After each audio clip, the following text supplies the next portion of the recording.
반갑습니다. 말씀과 함께 하루를 시작하는 주님의 백성들을 예수님의 이름으로 축복합니다. 하나님께서 오늘 우리에게 주신 말씀은 요한복음 12장 20절에서 33절까지입니다. 명절에 예배하러 올라온 사람들 가운데 그리스 사람이 몇 있었는데 그들은 갈릴리 벳세다 출신 빌립에게로 가서 청하였다. 선생님, 우리가 예수를 뵙고 싶습니다. 빌립은 안드레에게로 가서 말하고 안드레와 빌립은 예수께 그 말을 전하였다. 예수께서 그들에게 대답하셨다. 인자가 영광을 받을 때가 왔다. 내가 진정으로 너희에게 말한다. 밀알 하나가 땅에 떨어져서 죽지 않으면 하나의 그대로 있고 죽으면 열매를 많이 맺는다. 자기의 목숨을 사랑하는 사람을 잃을 것이요. 이 세상에서 자기의 목숨을 미워하는 사람은 영생에 이르도록 그 목숨을 보존할 것이다. 나를 섬기려고 하는 사람은 누구든지 나를 따라오너라. 내가 있는 곳에는 나를 섬기는 사람도 나와 함께 있을 것이다.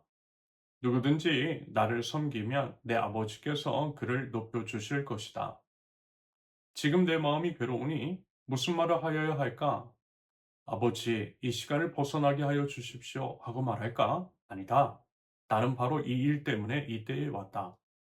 아버지의 이름을 영광스럽게 드러내십시오. 그때에 하늘에서 소리가 들려왔다. 내가 이미 영광되게 하였고 앞으로도 영광되게 하겠다. 거기에 서서 듣고 있던 무리 가운데서 더러는 천둥이 울렸다고 하고 또 더러는 천사가 그에게 말하였다고 하였다. 예수께서 대답하셨다. 이 소리가 난 것은 나를 위해서가 아니라 너희를 위해서이다. 지금은 이 세상이 심판을 받을 때이다. 이제는 이 세상의 통치자가 쫓겨날 것이다. 내가 땅에서 들려서 올라갈 때에 나는 모든 사람을 내게로 이끌어 올 것이다. 이것은 예수께서 자기가 당하실 죽음이 어떠한 것인지를 암시하려고 하신 말씀이다. 아멘. 첫째, 죽음을 통한 생명의 역설 20절에서 24절까지. 예수님을 찾아온 그리스 사람들에게 예수님은 미랄의 비유를 드세요. 24절. 내가 진정으로 너희에게 말한다. 미랄 하나가 땅에 떨어져서 죽지 않으면 하나의 그대로 있고 죽으면 열매를 많이 맺는다. 말하자면 예수님은 지금 자신의 죽음과 부활을 미랄에 비유하시며 그 안에 담긴 하나님 나라의 원리를 가르쳐 주고 계시는 거예요. 미랄 하나는 그 자체로 아름답고 완전합니다. 하지만요, 그것이 이제 땅에 묻히지 않는 한, 그것은 결코 하나 이상이 될 수 없죠. 그것으로 끝이라는 겁니다. 대신 죽음처럼 보이는 그 과정을 통과할 때에 비로소 수십 배, 수백 배의 생명을 품게 됩니다. 예수님의 죽음이 그와 같은 비밀을 간직하고 있다라는 거예요.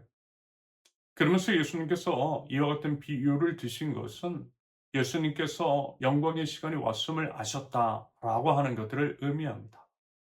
하지만요, 예수님이 말씀하시는 영광은 우리가 생각하는 영광과 전혀 다르더라는 거예요.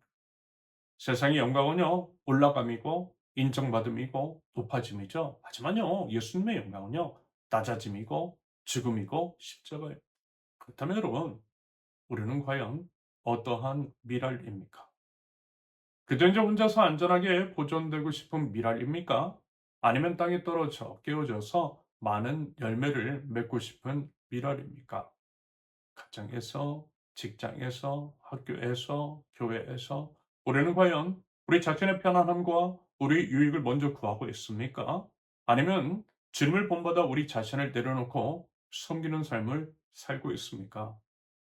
죽음처럼 느껴지는 그 자리, 포기하고 낮아지는 그 순간의 사실은요, 하나님이 생명의 열매를 맺게 하시는 거룩한 과정, 거룩한 자리임을 믿고요. 그렇게 믿음 가지고 나갈 수 있는 저와 여러분들이 있을 수 있기를 바랍니다. 둘째, 이름으로 얻는 진정한 생명. 25절과 26절. 방금 전 미랄 비유에 이어서 예수님은 다시 한번 직접적인 도전을 던지는 것. 25절.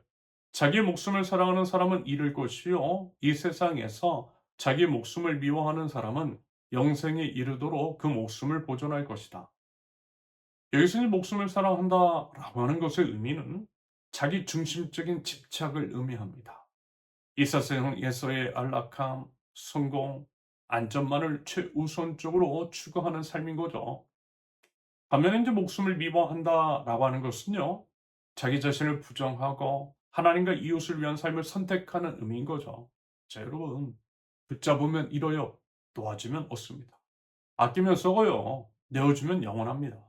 이것이 바로 하나님 나라의 원리, 하나님 나라의 경제학입니다. 한편 본문 26절을 보면 이와 같은 진리를 더욱더 구체적으로 말씀하세요.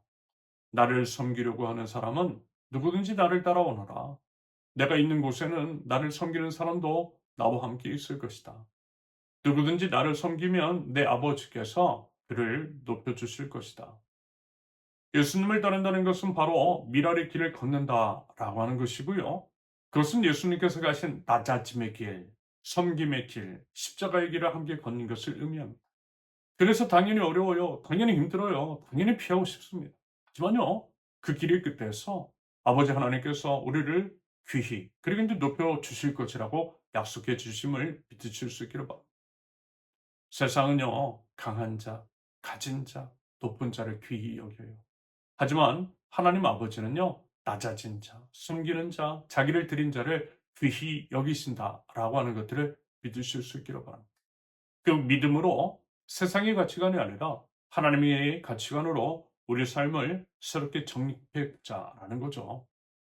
오늘 하루 나보다 남을 낮게 여기는 그런 한 가지 이제 섬김의 행동이 무엇인지를 아, 알고 또 결단하고 그것들을 실천함으로써 하나님 앞에서 귀히 여김을 받을 줄 아는 저와 여러분들이 실 수 있기를 바랍니다.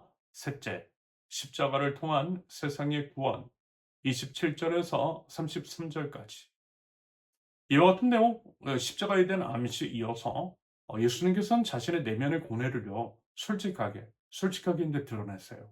27절 지금 내 마음이 괴로우니 무슨 말을 하여야 할까?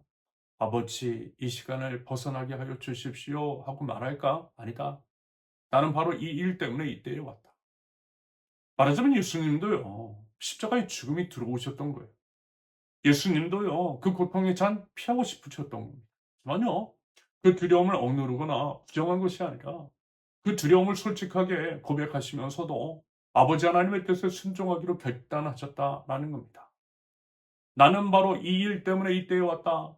나는 바로 이 일 때문에 이때에 왔다라고 하는 표현 안에 말하자면 구원의 역사 전체가 담겨 있는 것입니다. 예수님은요, 자기 자신의 뜻이 아니라 아버지 하나님의 뜻을 선택하셨던 거예요. 그리고 그에 대해 하나님께서는 이렇게 화답해 주셨습니다. 28절. 그때에 하늘에서 소리가 들려왔다. 내가 이미 영광되게 하였고 앞으로도 영광되게 하겠다. 하나님께서 그 마음을 그 순종을 받으셨다라는 거죠.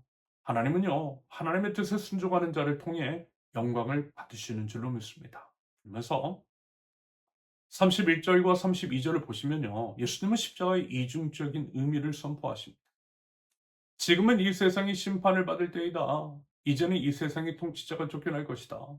내가 땅에서 들려서 올라갈 때에 나는 모든 사람을 내게로 이끌어올 것이다. 여러분, 십자가는요, 심판의 자리입니다. 죄와 사망의 권세를 가졌던 사단 마귀의 권세가 무너지는 자리예요. 예수님이 십자가에서 죽으심으로 사탄의 왕국, 그 기초가 흔들렸습니다. 동시에 십자가는 뭐예요? 구원의 자리입니다. 모든 사람을 내게로 이끌어 올 것이다 라고 하는 말씀처럼요. 차별 없이 모든 사람이 모두 십자가 앞에 부름을 받고요. 구원의 길이 열렸다라고 하는 것. 이것이 바로 십자가의 은혜입니다. 그리고 그것은 주님의 영광의 길인 거죠. 여러분, 예수님의 십자가의 의미를 제대로 알고 또 그 의미를 온전히 살아낼 줄 아는 저와 여러분들 되실 수 있기를 바랍니다. 세상의 길이 아니다. 십자가의 길.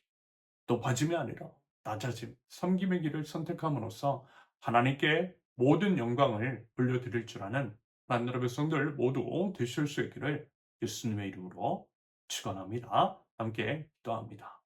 하나님 저희들 땅에 떨어져 죽어 열매를 맺는 미랄의 삶, 미랄의 삶을 살게 없어서 높아짐이 아니라 낮아짐으로 섬김을 받으려 함이 아니라 도리어 섬기려 함으로 십자가의 삶을 선택하는 저희가 될 때에 하나님 죄를 통하여서 많은 열매 맺어주시며 아름다운 하나님의 나라가 이 땅 가운데에 세워질 수 있도록 주님 죄를 사용하시고 주님 죄를 인도하여 주시옵소서. 예수님의 이름으로 기도합니다. 아멘. 하나님께서 오늘 주신 말씀과 각자의 기도 제목을 놓고 우리 잠시 기도합니다.